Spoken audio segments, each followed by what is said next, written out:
Welcome everyone to this book launch for the latest book or the first book in the NCF's book series. This one's called Unearthing Lifestances: What Community Gardens Tell Us About Non-Religion.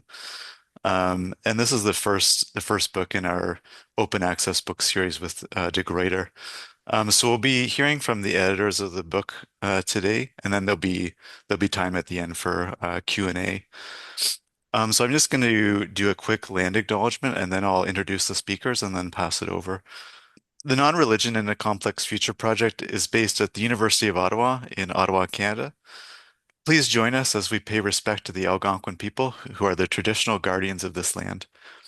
We acknowledge their longstanding relationship with this territory, which remains unceded. We acknowledge the traditional knowledge keepers, both young and old, and we honor their courageous leaders, past, present, and future. So I'll just introduce the editors of the book and our speakers. Lori Beaman is professor in the Department of Classics and Religious Studies at the University of Ottawa in Canada and is the director of the NCF project. Ryan Cragun is professor of sociology at the University of Tampa in the US and is also a co-investigator with the NCF project. And Douglas Ezzy is professor of sociology at the University of Tasmania in Australia and is also a co-investigator with the NCF. So let me pass it over to Lori to get started. Thank you, Nathan. Hello, everyone. I just want to say again, this is our very first book from the project after 6.5 years of working hard together. This is a kind of tangible, I have it, I know it's on the screen, but I have it here in my hand too, so I'm quite excited about this. And just want to start with this. This is, I think, probably our very favorite quote from the data set that we have, and it's in the book as well. It's from Leanna in the US, and Leanna, so I'm going to just read it. There's one thing to see it visually. There's another thing to swim in the water of the oceans or when my hands are in the earth. I feel like I'm feeling the heartbeat of the earth. I feel like there's something energetic that flows through me in a different way than just walking on the earth. And I actually can't describe it because I don't know that there's a language for it. It's as if I lose the sense that I'm in a separate body, separate from all of this. It's like I'm in the flow of all of this. I'm part of this bigger thing. I'm the kale, and I'm the worm eating the kale, and I'm the worm that's going to eat me. And so that both energizes me and calms me down, and it just kind of takes away my fear. It just takes away this fear and anxiety. And I just see everything as this bigger stream of living and dying. I think you're just living and dying, coming into being and going away. It's a felt experience. If I could tell you how many times we've said to each other as we worked on this book, I am the kale. It's, as I said, it's our very favorite quote. So this book is part of a much larger project, and I know that some of you are part of the project. I'm also excited to see people who aren't part of the project here today to hear a little bit about the book and hopefully engage in some conversation about it. Let's go to the next slide. We'll just do a quick review. This is the research sites and team members. We have 9 co-investigators, 10 collaborators. Since 2019, we've worked with 94 students and 17 postdoctoral fellows, and you'll see the countries on the other edge. So it's truly an international project. Let's go to the next slide because we're trying to get to the heart of the book. This is the Non-Religion in a Complex Future project. We have projects on the environment. This community gardens study fits within that. We have projects on education, law, health, and migration. And I think that's all I need to say because we're focused today on the community gardens study. So maybe next slide. So why community gardens? And this is a statement that appears at the very beginning. There's a much longer story that I can't tell today because we don't have time, but because it is open access, if you're curious about it, you can go to the book and actually read it for free. Gardening is an activity through which people build relationships, form communities, engage in ethical practices, practices give form to commitments to social and environmental justice, perform rituals, experience everyday wonder and awe, negotiate and navigate difference, and carry out acts of kindness, generosity, and caring. And maybe if you thought it was just about growing kale, you can see that it's much more than about growing kale. So next slide. And Doug, I think this is where you are taking over. Thanks, Laurie. Yeah, so we just wanted to start by acknowledging that we had a wonderful team around us. I'll talk about some of the people who helped with the interviews and doing that, but here's just a few of them. Nathan, who introduced us, Carol, Lauren, who I also sees here, Beck Banham here in Australia, Mathilde and Sire, just some of the people that were important to us as we made this happen. It wasn't just us, it was really very much a team effort. Next slide. So this is just to give you a sense of the data we have. It's a huge data set, as you can see. Interviews in all of the countries, typically with, between 10 in Finland and 30 in Canada, and or actually more if you include the focus group participants. So it's a really big data set and diverse. It gives us a rich sense of community gardening as a practice around the world. And then again, just to acknowledge the various interviewers there, the research assistants. Um, there are a lot of people involved in it, and we couldn't have done it without those people. So thank you very much. Next slide. So I think this is one of the important things to highlight about the way that we wrote this book, because COVID hit early on in the process. Um, we weren't able to have that many in-person meetings, and we would have regular Zoom meetings where we talked through what we were doing, planned the interview process, did the analysis, talked about how we'd write about it, and we worked together as a team, and we thought through the way that we did things in these team meetings. So coding was iterative. We coded, we came back and talked about it. We thought about possible chapters, then we rethought them. The concept of life stances, which is a key one, there's a whole chapter in the book where we elaborate that quite detailed way, came out of this sort of collaborative, collective thinking about it. And there was a key meeting we had in Canada, there on the island, where we worked this through as a concept and argued for it. So that it emerged out of this collaborative process.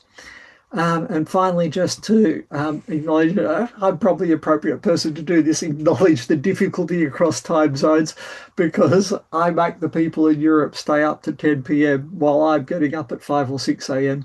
To have these Zoom meetings. And also to particularly acknowledge the work of our Argentinian and Brazilian colleagues who are forced to talk to us in English, which for some of them is a second, third, or even fourth language. So we really appreciate the work that they've done, and we really value their part and contribution to this process. Ryan. Yep. So it's my turn. I'm going to just very briefly describe the contents of the various chapters. With the exception of chapter 7, I'm going to turn it back over to Lori at that point so she can give kind of a deeper dive into what's going on there. But I'm going to do this quickly because we want to leave plenty of time for questions at the end. So I'm just going to kind of pop up each chapter, and I'm going to give a quote as well from each chapter just to kind of illustrate what's going on. So the first chapter is a bit of a setup. It's kind of introducing what's going on. As Lori already mentioned, we argue that community gardens provide an ideal setting for examining non-religion because they illustrate how people create meaning, commit to ethical engagements, and form community with both the human and the other than human world. Got a good quote here from George from Canada who says, "I feel like I have a connection. I don't control anything. I try to in my little garden. I try to put in little rows or you take something, But the little groundhog comes in and wants to destroy all that. So it's clear that you're a part of it, but everyone is pretty much equal in that. And it's getting at what we're going to talk about with life stances that we're uncovering the substance behind non-religion without ever asking people straightforward questions like, what is your worldview or what is your life stance? Because people wouldn't be able to answer that. But we don't have to ask those questions. We're actually able to get at all of this by just asking them about their gardening experiences. So the first chapter is really a bit of a setup. Second chapter opens with a discussion of why a study of community gardens provides important insight into the practice and expression of non-religious people.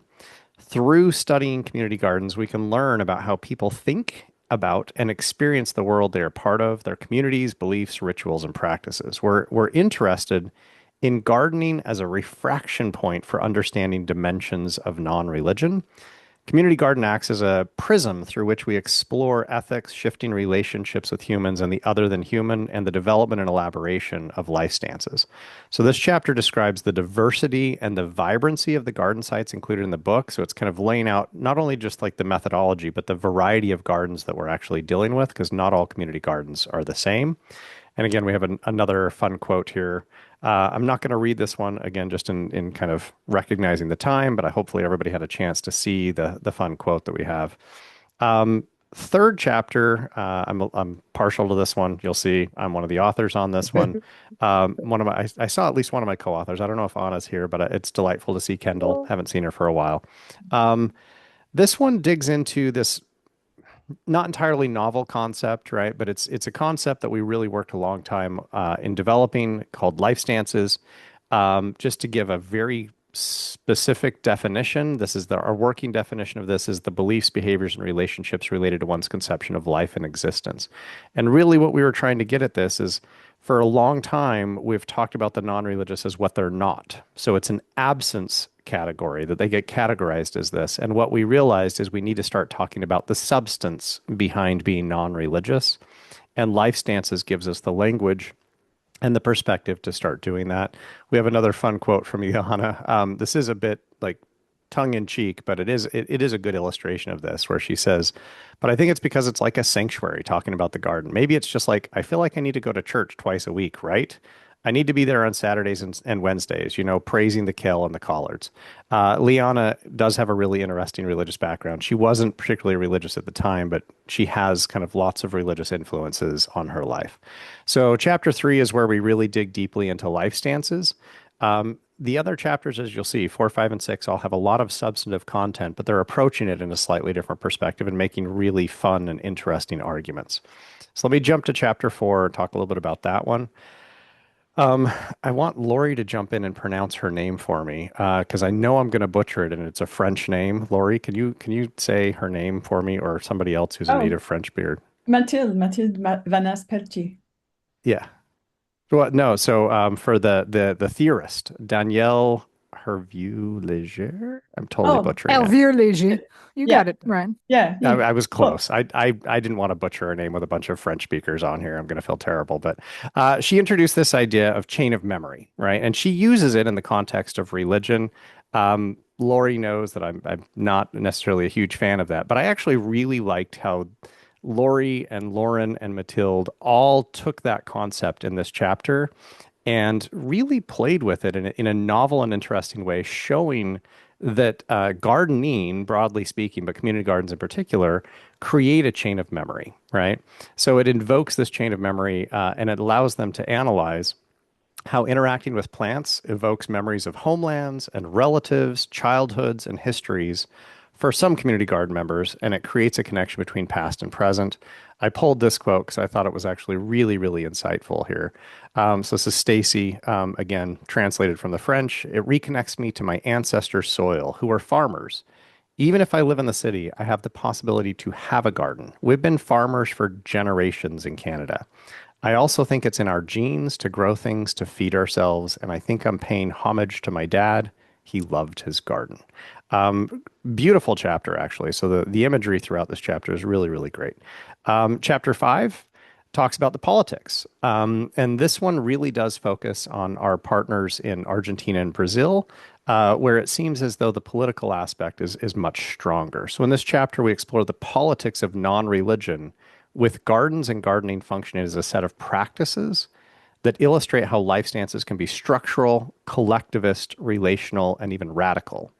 We primarily use data from Brazil and Argentina to frame political, educational, and activist elements of gardening around the world. And these Latin American case studies provide important examples of the everyday politics of gardening. Again, we have a quote up here. As I told you, it is very difficult for us to not take some political positions after living in the garden for a while. It's very complicated not to think about agrarian reform, living what we live in the garden. So that really came out when we were comparing. So the international comparison is actually really, really important for this chapter. It shows how these things do very different work in different places. Last one that I'm going to talk about, and then I'm going to turn it over to Lori, is chapter 6. Which is another. I mean, these are great chapters. I think this is a lot of fun. So in this one, they twist the idea of well-being in a really interesting and novel way that I personally think is great. We show in that chapter that gardening can be understood as a practice that contributes to collective well-being through transformative engagement with ethics and ontologies. They approach gardens as illustrations of everyday utopias, spaces and practices of being otherwise that entail critical function concerning the present moment. The analysis begins with a reflection on community gardeners' views of well-being in the context of therapeutic culture. They then show whether, how, and to what degree community gardens provide a space through which to express a critique of the present ill-being way of life, to add new subjects and agents to our sphere of concern and broaden individualistic well-being discourse, and to express desire for change and seek imaginative and practical ways to translate gardening into transformative practice. So for a lot of our participants, they too talk about the gardening as being a practice that gives them well-being. But this chapter also kind of flips that idea around in interesting ways and talks about the importance of the garden for the well-being of the world, which I think is great. And then, of course, I'm going to turn this over to Lori, and Lori is going to kind of wrap us up with a discussion of that last chapter. Lori, take it away. All right, thanks, Ryan. And just to give you, I do want to mention that Anna is here, and it must be, I have no idea what time it is in Finland, but it's way past bedtime as far as I'm concerned. So thanks, Anna, for coming. I also wanted to mention Mary Jo Knights and Margaret Forberg, who both helped us at a very critical stage in this book, challenging us and pressing us to go further, do things a bit better. So thanks to both of them. They're advisors on the project as well. And also, before I sort of dive into this last chapter, I do want to acknowledge Lauren Strumos, who continues to be a conversation partner with me on this data set. We have a couple of other articles we've written out of the data set, and Lauren was a conversation partner throughout the process of the project. And she was mentioned earlier, but I wanted to say special thanks to Lauren. It's really difficult to say special thanks to people because many people who are here, it would be a moment of conversation where something would click in terms of the data analysis. So again, taking us back to life stances, that idea initially came from Inga Furseth, one of our co-investigators, whom I'm assuming she's in Norway, so she's probably safely and soundly sleeping in Norway. But Sarah Wilkins Laflamme, who also pushed us on that the concept of life stances and said, do you really need another concept? Well, we do. We're sociologists, so we always want another concept. So this particular chapter, we thought we had the book done. We were, sort of almost there. And then I started thinking about something that had been really bothering me. And that was the ways in which we talked about people as being either religious or non-religious. And I was unhappy with that. So we had a chart, pulled up the chart, looked at it, and I said, yes, but. So Mathilde worked with me to go back into the interviews, and I said, we need more than yes or no, or spiritual but not religious. I said, tell me what people said. And as I read this, I thought, oh, we need another chapter. So Doug and Ryan, who are fabulous to work with, and it was such a joy to work through this whole book process with them as well. Doug and Ryan said, okay, great, you write it. And I didn't write it. I can't take credit for it. I did a bit of a draft and said, here's what I'm thinking. And then of course they chimed in and we co-authored it. But what we were trying to get at was that all through our interviews, very few people positioned themselves as either religious or not religious. Their lives were very complex. They shifted and changed over the life course. And so it seemed to me we needed to address that. And I'm just going to touch on a little tiny bit of what's in the chapter as we go through. But Ryan, maybe to the next slide, and this can give us an idea. And then, so this gives you a little bit of an idea of what we were dealing with, if you will, as we're trying to characterize people in one way or another, and maybe why we felt in the end it was not the right thing to do that, and that we needed to have something that demonstrated the complexity of these categories. And we've come to just describe this as beyond the binary, that we can't think in terms of binaries. So Petrie, who says, I don't think I'm religious, I think I'm religious. And if this is something like yes, no, then yes, I do. Well, yes, in the sense that I'm interested in quite a lot of different beliefs, and I'm not religious in the sense that I go to church or follow a particular religion. I'm not religious in that way. But then again, I'm fascinated by the questions and the interaction between people in many ways. And that's because the stories that are related to religions are quite, in many ways, shared stories. And through them, people choose what they do, in what way they are, and what way they are with each other. So then it's interesting to kind of understand something about the stories, at least to know what it talks about. So religiosity is pretty kind of such a broad concept for me. I've sung in a lot of choirs, and I've also sung at a lot in church services. And I don't feel that I'm terribly against it, but rather that I find it fascinating to see how people are there and in what way they do things, and then kind of accept it. I'm also happy to be involved in that activity, even though I don't belong to a church myself. I'm not religious in that way, but then again, in my own way, I feel that I am. So what do you do with that? And that's where we started to struggle and really think, okay, we need to talk a little bit more about this. We also talk in that chapter and think about the way, the frameworks within which people try to situate themselves. And the problem of language, particularly the problem of language in societies where we have had, in all of our societies, a Christian majority for a long, long time, and then we're shifting a bit out of that. Still a Christian majority in most of the societies in which we've done our studies.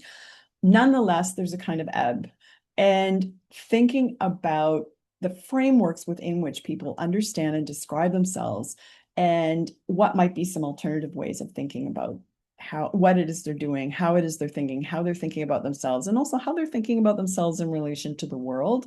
We've started to use the word terrestrials, drawing on Bruno Latour's work, but we do that a little bit in this book, but not as much as we're moving into with our trekking study. Anyhow, so this gives you an idea with this quote of that in-between space. And then I'll give you a couple of more examples that are situated in different ways. Ryan, if you can go to the next there. Thank you.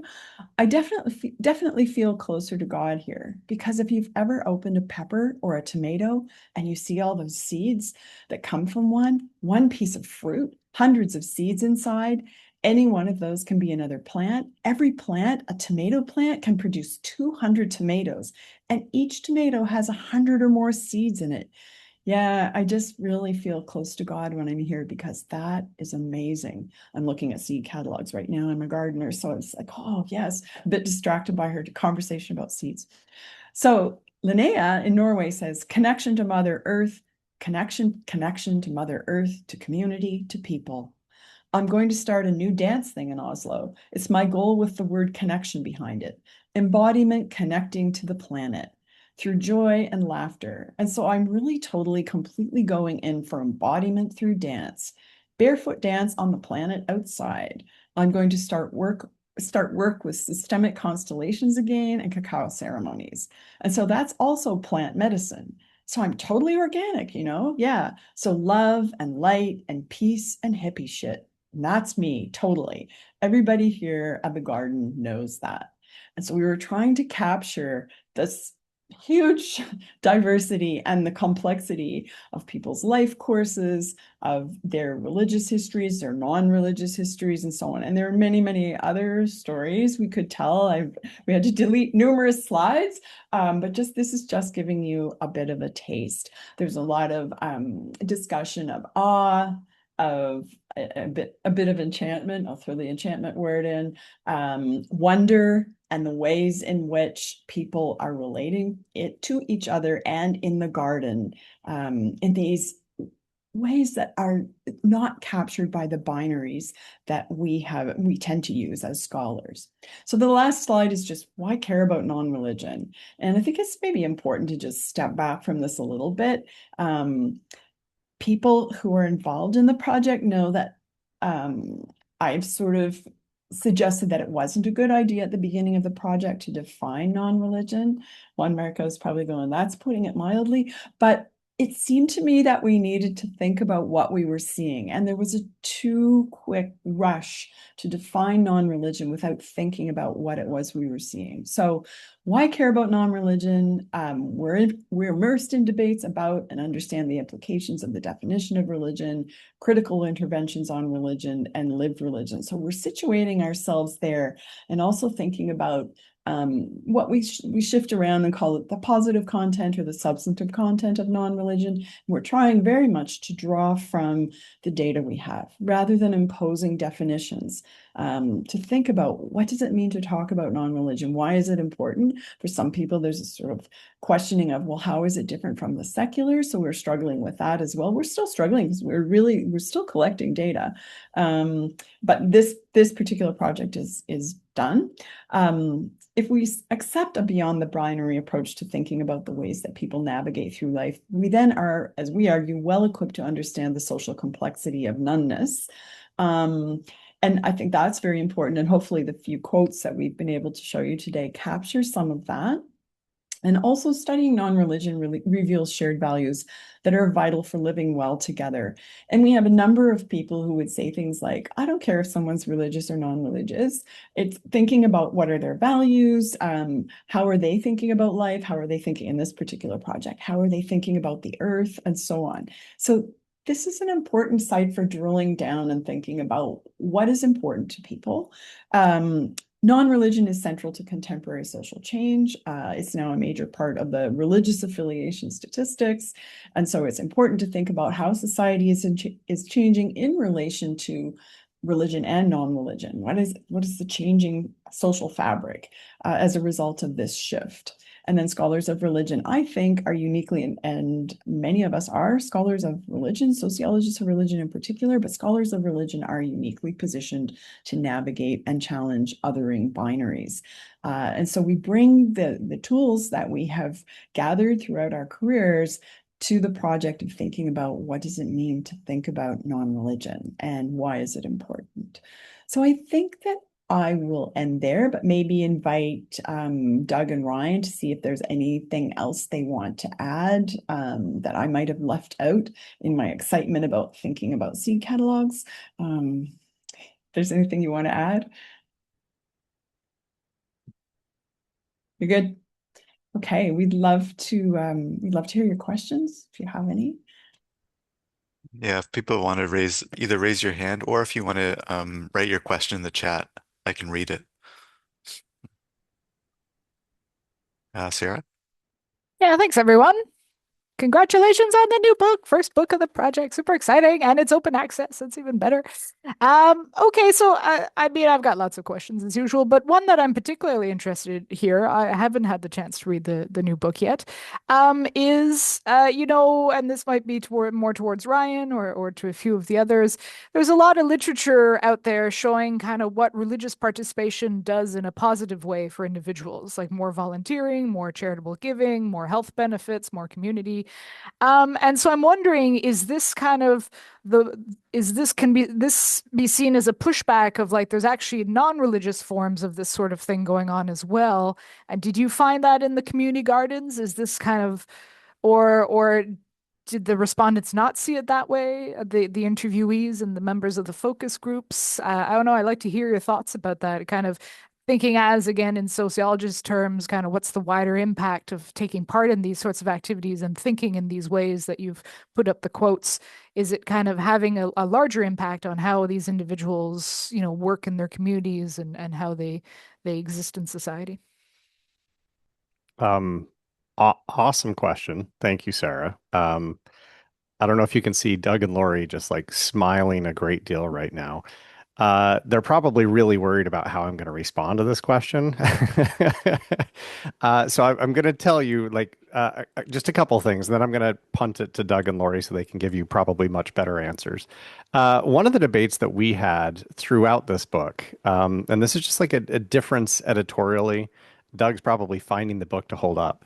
I always like to tell people who I'm arguing against, right? So I love to be like, these are the people I'm arguing against, and here's why they're wrong, right? I love doing, and I shouldn't do this. I know, like, there's the problem with me, right? I've got an issue here. Both Doug and Lori don't want me to do that, right? So this was probably like the biggest editorial fight that we had throughout the book is me kept saying, I kept saying like, no, no, no, no, we're arguing against this person. And Lori's like, yes, that's totally true, but don't mention them. Leave them out, right? We want to focus on what our argument is, because otherwise, and Doug definitely does this, right? Doug is probably going to jump on and give you the exact book that he sent me, what, like 10 times? Like, Ryan, you need to read this book. We can't do that, right? So we kept having this debate over like who are we arguing against? And at the end of the day, we kept a lot of that out, right? So I agree. I think they've got really good point. Um, are we directly trying to argue through this that community gardens is building all of that positive stuff? I think probably more indirectly than directly. I think it's there, right? I definitely think it's there. Um, it's also, I'm going to just drop this piece. It's a bit of a teaser for our next book that we're working on because yeah, there it is. Doug dropped it. I was waiting for Doug to say it. It's Lakoff's Do Not Think of an Elephant, right? Great book. He did have me read this. But a bit of a teaser for our next project. In our next project, I think we're going to do this much more directly. So with the trekking stuff, we're making a very specific argument that that is actually what's happening, right? That this is a way for people to build um, an alternative way of thinking that I don't want to argue is better. It's different, but it's definitely trying to create a world that is doing something, right? And is changing the way that people are living. Um, it's tricky, right? You know that I'm quant leaning. This is a very qual project, right? I'm quant leaning. So as soon as I'm like it's changing things, I jump very quickly back into like, but can we argue causality, right? That's tricky as well. So I think we're being very careful in how we're framing this. That like this is doing important things for people, but we can't necessarily argue causality. And I would love to hear Doug and Lori respond to this, or any of the other authors as well. Yeah, we can also invite the other authors because this is a chance for them to have voice as well. I'll just make a couple of quick points and just say that I think one of the things we're doing is in this book is mapping an emerging way of thinking about the world, relating to the world. I think about people over and over again talking about pollinators, and the ways in which that the discussion of pollinators was exhibiting a kind of horizontal relationality with the garden, the earth, the fellow terrestrials, and so on. And I guess the other thing I would say in response to your question, Sarah, and I think it's kind of important, is that um, there's a way in which non-religious people are imagined as having some kind of religion-sized whole. And that was something else that we were pushing back against in this book, was to think about people who, the complexity, first of all, of religion and non-religion, but then the idea that somehow being in the garden replaces. And partly I'll go back to the point I made about language just a bit ago, and that is that people have a particular repertoire of language within which they can understand and frame and discuss and articulate their positions in the garden. But it's which sometimes may, I think, seem to be evidence of the religion-sized hole in the garden is filling the gap. But we've again pushed back against that. I don't think that's what's happening, but I think we also lack the language to describe what it is that is happening. So that's part of in terms of their relationship with the earth around them. So I don't know. I don't know if I added anything to what Ryan said. And Ryan, thank you for bearing with the qualitative co-editors you had. Doug, do you want to add anything? Yeah, a couple of comments. Good question, Sarah. I think, as Laurie said, we're pushing back against this argument that religious people are more moral. And I think there's a sort of simplistic narrative that religious people are more moral and non-religious people are somehow immoral. But I don't think we want to go the other way, which is to say, um, this is non-religious morality. I think what we want to say is that morality is beyond the binary of religion, non-religion. So one of the things we're not looking at in the non-religious project is contemporary capitalists, say, and big business leaders who are quite non-religious, really, but in really immoral ways, I would argue. Like, we're not looking at that. So I would argue that morality and immorality cuts across religion, non-religion, and the simplistic correlation of the two is problematic.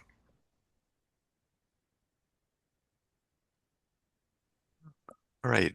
We've got a question in the chat from Joan Alexander. I'm curious about whether in your research you explored humor in the garden. I look forward to reading the book. I remember hearing laughter through my kitchen window several years ago when people were working in their plots in the community garden on our property. Laughter at nature, at the best intentions, at the oddly shaped squash. Oh, what a great idea. Hi, Joan. It's really nice to meet you. Joan is one of our covert supporters in that she has listened to some of our podcasts and sort of weighed in on, are these working or aren't they? So thank you very much.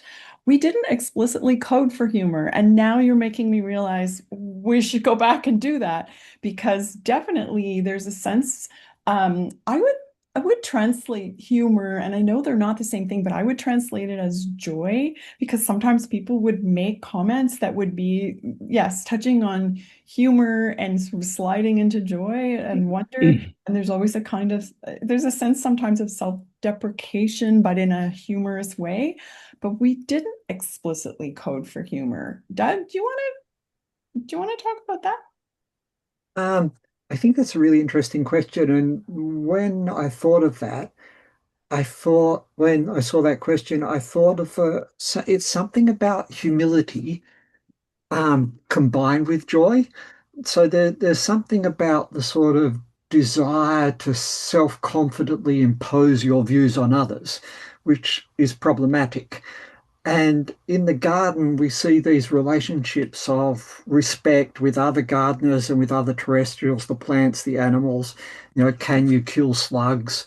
Like how do you negotiate that? And it's humor is part of that sort of, if you like, more complex, nuanced form of morality where you laugh at yourself and the stupid decisions you've made, or how do you work out, and there's no answers, but you still have to act. So it's certainly there, but no, we didn't code it, but it's part of the way that we're thinking. Lauren or Anna, maybe is there anything you want to say about humor? Because Maybe just building off Doug's point, there was a certain like lightheartedness, I think, when certain issues were raised that speaks to humility, which I also didn't think about before now, but it's definitely there. One quick example we talk about in our Life Stances chapter, there's an invasive slug species in Finland, and they would actually have slug slaughtering parties in the community gardens in Finland and roast sausages. And the way that it's described is actually very funny, but it's also capturing this like really weird moral dynamic. So I love the question. I think it's a great question. And yeah, I'm kind of shooting myself like we should have thought of that. So thank you for the question. It's a really good question. we can still do it.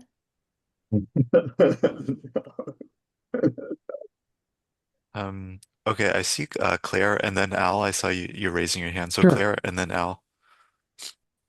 Hi, I really, really enjoyed the book. I know you guys, when you were doing the interviews, you say that you didn't mention religion or non-religion until the end, if you could, to, not try to influence how people were framing their answers. I was wondering if, when you did finally introduce it, if there was anybody who was really thrown off or like surprised that religion was coming into the conversation at all, or whether it seemed like it was usually kind of a natural segue for them to then kind of have to position themselves in relation to it. I mean, I'll jump in real quick. The way that we asked it was not in the context of the garden, it was demographics, right? So we really left it all the way to the end, and then it was in a series of demographic questions of like, oh, what's your age? What's your educational attainment? What's your religion? Um, Kendall, who's on here, did most of our interviews in the US, but I did a few, and there were a couple where when I brought up religion, it led to a longer conversation. So we did kind of go off of that at that point. It never really felt like completely out of left field, right? And I think it was because we said like, oh, we're largely done with the interview. Now can we move on to just demographics? And then occasionally it would extend beyond that. Um, but occasionally, yeah, it would come back. So like religion would come back up, and then we would have another conversation where we'd bring it back to the garden. There were a couple of instances where that was weird, and Kendall might be able to speak to this. We found a couple of community gardens that were in church, like on church property. So in those instances, like there was no way to avoid a discussion of religion because some of the interviews we did were on church property, where like we're in the garden on a church property and they're gardening because it's part of what they do at that church. So sometimes it was a little bit more obvious, but usually it came up in a very obvious context. Kendall, do you want to add anything? I think that's a good summary. So great to see you. Thanks for coming. You too. Thank you. Lauren, anything you want to add to this? Because you did a lot of the interviews as well. Yeah, I'm trying to think. I mean, the only thing I can really say right now off the top of my head is that I can't recall anyone being thrown off by it, to be honest. Yeah, I don't think it surprised people. So many people have already kind of touched on things that related that it didn't often feel like it didn't feel awkward. I don't even know how to say it. I'm trying to remember too. I didn't do that many, but I did do some. And I can't remember there being awkwardness about it. I, Um, Kendall, do I reveal the one that was like super weird? So I don't know if she remembers this. We had one where she was interviewed with her mom next to her. Yeah, Lori's laughing, right? And in the interview, so when Kendall, because Kendall did this one, right? So I just have the transcript, and then she told me, and I remember her like texting me right afterwards, like this was so weird, and then she sent me the text. She's interviewing this youngish woman next to her mom, and during the interview, the young woman who's being interviewed says she's Christian, and then after the interview, she texts Kendall and she's like, actually, I'm not. I'm a pagan, but I totally told you I was Christian because my mom was sitting right next to me and I couldn't tell her that I was a pagan.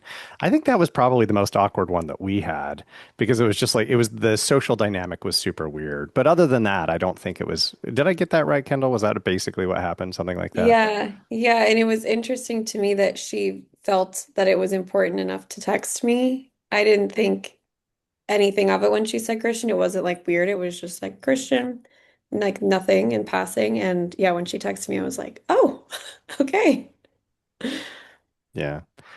If you go back and read her interview very carefully, you can kind of see that there are pagan elements to what she's saying. So, I mean, it was subtle. I think it was really, really subtle throughout that she was like dropping these hints, but it was that was probably the most awkward one. Yeah, it was an interesting one.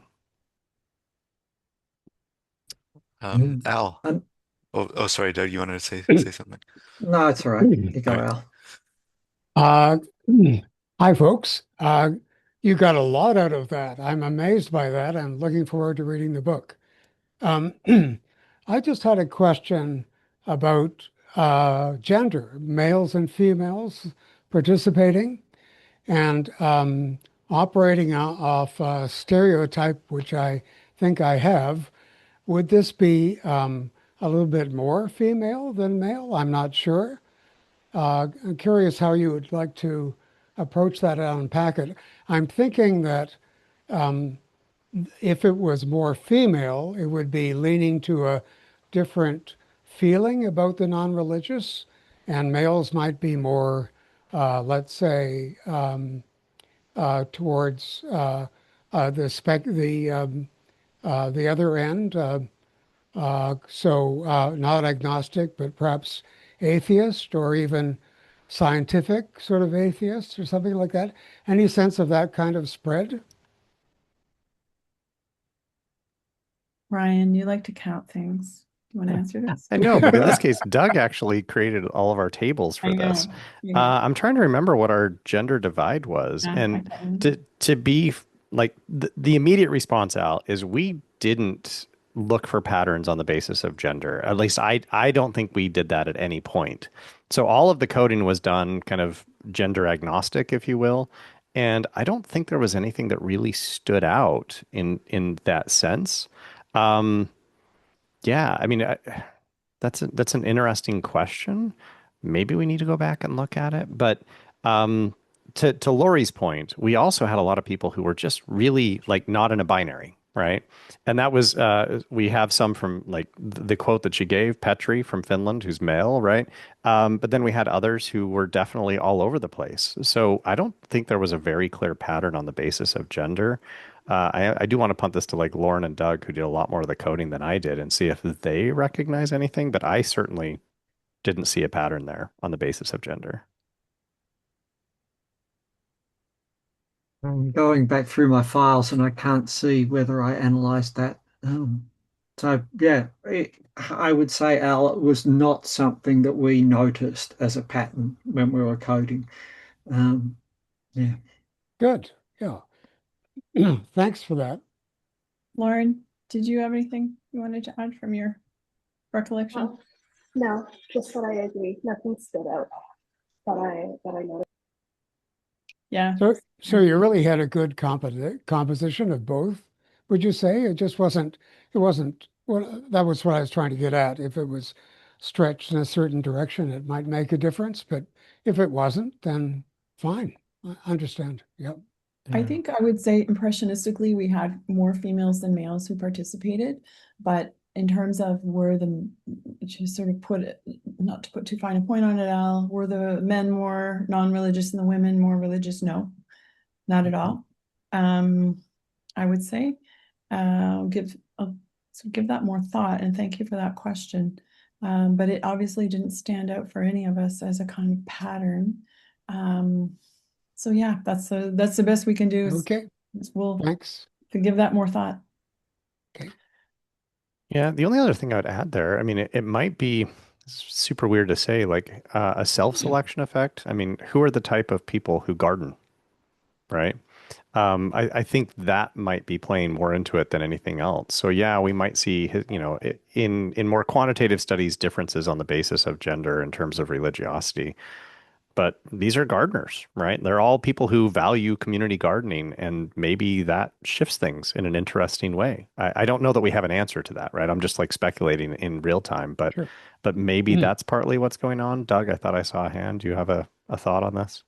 I was just going to say for the trekking project where we did a survey, it's what is it, something like 70% of the respondents Or are female? women. Yep. Um, uh, and and so that's certainly something we'll need to think through there. There's certainly a gender bias in the preparedness to participate in this sort of stuff. But I don't think we saw that in the gardens in the same way that we are in trekking. Edmundo. Yeah, I wanted to ask a little bit about the concept of life stances.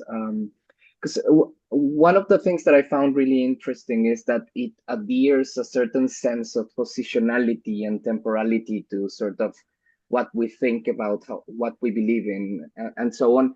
But I guess my question was whether life stances are developed, or were you able to perceive whether these are developed in relation to others? And by this, I mean sort of how you relate with others while gardening. Adheres a certain dimension to the act of gardening itself, or it gives you another sense of how you are perceiving the world. And were there any coincidences, I guess, or any patterns that you noticed?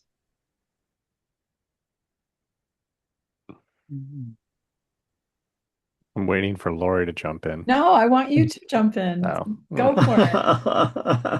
I can have a go if you want. Yeah, go, Doug, go, because I'm Yeah. thinking, but I wanted to see how you guys would respond.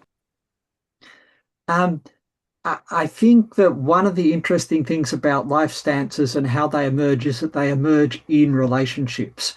So we're trying to get away from this idea that you think and believe, and then your actions and relationships emerge out of that, which is a very sort of Cartesian Christian way of thinking about how we how we become human and act morally.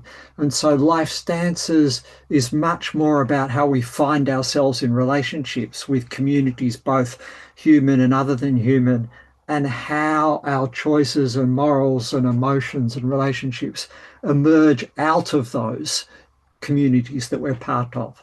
So it really significantly reframes the way that we're understanding what it is to be human and the core part of it. Yes, worldviews are part of that, but they're not the starting point. You know, we're trying to make them as one part of a whole. And we've got an article in process where we sort of articulate that argument much more clearly. I can add one other thing, unless Laura, you want to jump in. No, go for it. Oh, I hope I'm not stealing your thunder. So I appreciate No. the question, Edmundo. One of the things that we don't argue it so much in this, but we definitely in the paper that we're working on, we actually are actively trying not to find patterns in life stances. It's kind of a weird way to think about it, right? Like we're actively rejecting a typology to say like, well, there are these types, and then there are these types, and then there are these types. It at some level it runs counter to our very notion of what we mean by life stances because we're basically saying like everybody has these. Like everybody has a life stance, right? This is the substantive content of who you are and how you kind of your behaviors, your relationships, and your beliefs, and how you kind of see your position in the universe. Um, if we go down the path of starting to kind of put them into types, what have we really done? Um, I think it's possible to put things into types without putting in a hierarchy, but as soon as we start typing things, right? Now you can say like, well, I like this one better. I like that one better, right? And that's fundamentally kind of counter to what we're trying to do with life stances. So we've pushed actively against trying to find patterns or kind of coincidences in the life stances. That's actually very intentional, and we've had this conversation extensively. Like we just don't want to do that. It doesn't mean somebody won't do it. Somebody might try and do that, but we're pushing actively against it. Lauren's actually used the idea of life stances in some of her other work. So I'm wondering if she wants to. I always say Lauren does life stances better than we do sometimes. So I don't know, Lauren, if you want to add anything to what you've I don't know. I used it in my PhD thesis. And this is bringing me back to my thesis defense when I had to articulate it to everyone in my committee. But I think I think of it as a concept to organize research. So it kind of changes the way we approach things and how we see it. And when I use it in my writing, I think of it as like not everyone necessarily has life stances, but everyone has what we're calling life stances, and it kind of allows us to see things differently again. In particular, I think it comes with a certain situation. I think it draws our attention more to kind of context and how people are situated. So not so much their views of the world, but sort of their views of the world around them. So it's not how they relate to animals at large, but how do they relate to the slug in the garden? And that's sort of where you start, and then you build up from there. Yeah, I'll leave it at that.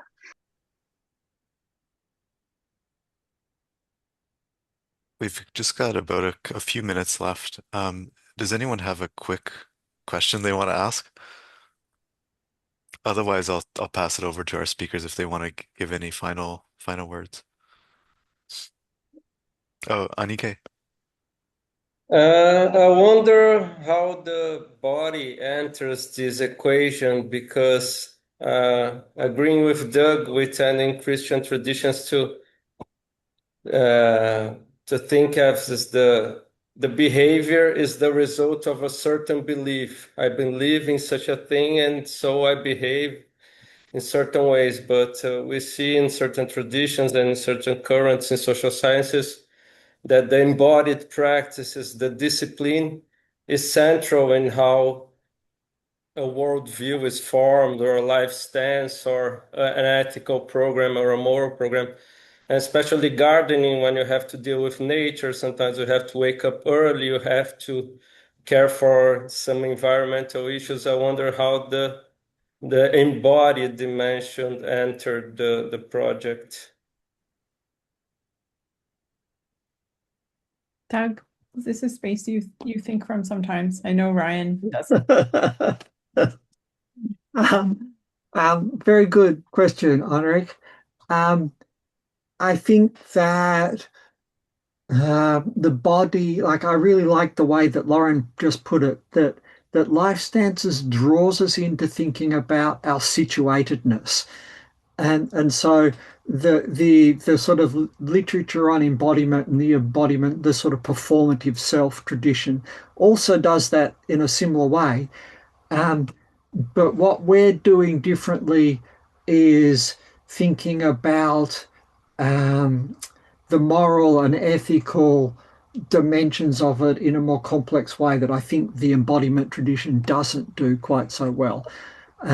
So yes, the body is part of it, but and also the way that you frame that the body informs the worldview.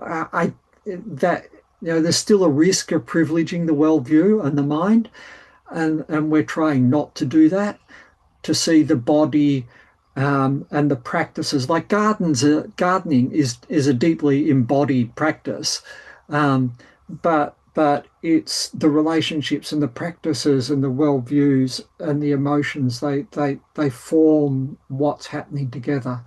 I don't know whether I've answered that very well. Yeah, the body is certainly one important part when we're thinking about community garden or gardening for sure. I think that's all I would add. It's just one dimension though. I like the way you answered that, Doug, because you make sure that you capture the other pieces that are also important. But Enrique, I think you've mentioned something that's very important to remember as we're thinking about the gardens and people in the gardens and what they're doing in the gardens. It's not about belief. It's about practice and embodiment. So thank you for that. Okay, great. Well, thanks everyone. Thank you to our speakers, Lori, Ryan, and Doug, and to everyone for coming and for the really great discussion in the last half.